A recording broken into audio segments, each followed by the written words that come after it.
నేను యాక్చువల్గా బయట ఎప్పుడు ఏం చెప్పను కదా. నువ్వు చూసావు, నువ్వు చూడలేదు అనుకోండి, నాకు హరిత వేదిక అని ఒక యూట్యూబ్ ఛానల్ ఉంది. దాంట్లో ఎడ్యుకేషన్ వీడియోస్ పెట్టాను. అంటే పాపం చాలా మంది తెలియక దీన్ని బ్లైండ్ గా నమ్ముతుంటారు కదా, వాళ్ళ కోసం ఎడ్యుకేట్ అవ్వాలని కొన్ని వీడియోస్ పెట్టా. ఇప్పుడు చాలా గ్యాప్ వచ్చేసింది, అసలు పెట్టలా మూవీ తర్వాత. వీడియోస్ పెడతా, ఎడ్యుకేషనల్ వీడియోస్ నేర్చుకునే వాళ్ళకి అట్లాగా. సో దాంట్లో ఒక్క షార్ట్ పెట్టాను, ఎప్పుడు నేను మాట్లాడలా. వేణుస్వామి గారు రామ్ చరణ్ వాళ్ళ పాప పుట్టిన తర్వాత పాపం ఆయన చిరంజీవి గారు తెలియక డేట్ ఆఫ్ బర్త్ చెప్పేశారు. ఆయన వెంటనే చాటేసి పబ్లిక్ లో మాట్లాడారు. అది నేను చాలా హర్ట్ అయ్యాను అసలు యాక్చువల్గా. ఎందుకు ఎవరు మాట్లాడలేదు తెలియదు కానీ అది చాలా తప్పు. ఆయన చెప్పటం పాపం తెలియక చెప్పేశారు, ఆయన వెంటనే చాట్ పెడతాం తప్పు.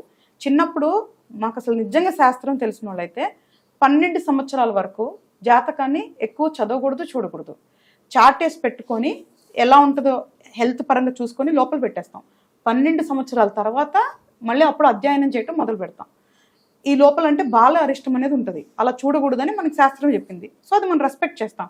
నేను అసలు షాక్ అయిపోయాను. అప్పుడే ఒక షార్ట్ పెట్టాను నేను, యాక్చువల్గా నా దాంట్లోనే పెట్టుకున్నా. ఆయన చెప్పారు అప్పుడు ఆయనకి ఇంకెవరు ఉండరు నెక్స్ట్ అని చెప్పారు. అప్పుడు నేను చూడకూడదు యాక్చువల్గా, కానీ ఆయన చెప్పిన దానికోసం నేను వెళ్ళి చూసి నేను వీడియో పెట్టా. ఆయన చెప్పింది తప్పు, నిజంగా రామ్ చరణ్ గారు వాళ్ళు కోరుకుంటే వాళ్ళ దాంట్లో ఇంకొక అబ్బాయి ఉన్నాడు, రామ్ చరణ్ లాగే అవుతాడు అని. అప్పుడు ఒక్కటి షార్ట్ పెట్టా. అసలు నేను ఎప్పుడు నువ్వు వెళ్ళి చూడు ఎక్కడ ఒక్కటి కూడా మాట్లాడు, అది కూడా ఎందుకు మాట్లాడంతో తప్పు. అది నిజం అబద్ధం పక్కన పెట్టు, ఫ్యాన్స్ హర్ట్ అవుతారు కదా ఎప్పుడైనా సరే. ఇప్పుడు రామ్ చరణ్ ఫ్యాన్స్ అంటే ఇంకొక వస్తారు అన్న ఒక ఏదో ఒక ఫీలింగ్ ఉంటుంది. అమ్మాయినా అబ్బాయినా ఒకటే, వాళ్ళకి రారు అట్లా చెప్పొద్దు, తప్పు. అదే అంటున్నాను, అసలు నీకు అర్హత లేదు. రెండోది, ఒక మనిషి వచ్చి జాతకం చూడడం కాకుండా నాకు ఎట్లా అర్హత ఉంటుంది, నేను ఎట్లా చూడగలను వాళ్ళది? తప్పు కదా. నువ్వు వచ్చి నన్ను అడిగితేనే నాకు అర్హత ఉంటుంది. అలాంటిది ఎవరితో జాతకం నువ్వు చెప్తున్నావు అంటే అసలు అర్హత ఎక్కడ నాకు అంట.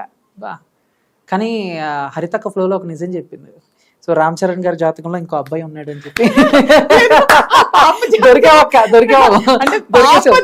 ఇంకోటి నేను ఒక సీరియస్ క్వశ్చన్ అడుగుతాను, ఇంకా తప్పు అనుకోకు. అంటే మీకు ఎంతో కొంత కొంచెం నాలెడ్జ్ ఉంది కాబట్టి.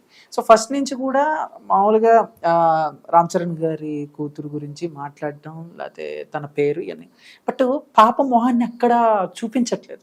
సో బేసిక్ టాప్ సెలబ్రిటీస్ ఎవరు ఉన్నారంటే పాపతో ఫోటోలు పెట్టడం, బట్ ఆ ఫోటోను ఎందుకు పాపని ఎక్కువగా జనాలకి చూపించడం లేదు అనే దాని వెనకాల కూడా శాస్త్రం ప్రకారంగా ఉందనుకోవచ్చా మనం, లేదా ఒక ఏజ్ వచ్చేదాకా? మేము చదువుకున్న దాంట్లో అయితే అసలు అట్లా ఏం లేదు నాన్న. మరి ఎవరు చెప్తాం వల్ల వాళ్ళు అట్లా ఫాలో అవుతున్నారు నాకు తెలియదు. ఏమవుతుందంటే ఒక్కొక్కళ్ళు నమ్ముతారు కాబట్టి అవి వాళ్ళ మీద చాలా ఇంపాక్ట్ ఉంటాయి. ఎవరైనా చెప్పుండొచ్చేమో, నాకు కూడా అదే క్వశ్చన్, ఒకళ్ళ దిష్టి తాకొచ్చు అనుకున్నారా లేదంటే ఏమనుకున్నారో నాకు తెలీదు. బట్ నేను చదువుకున్న దాంట్లో ఎక్కడా కూడా అది మెన్షన్ చేసలేదు.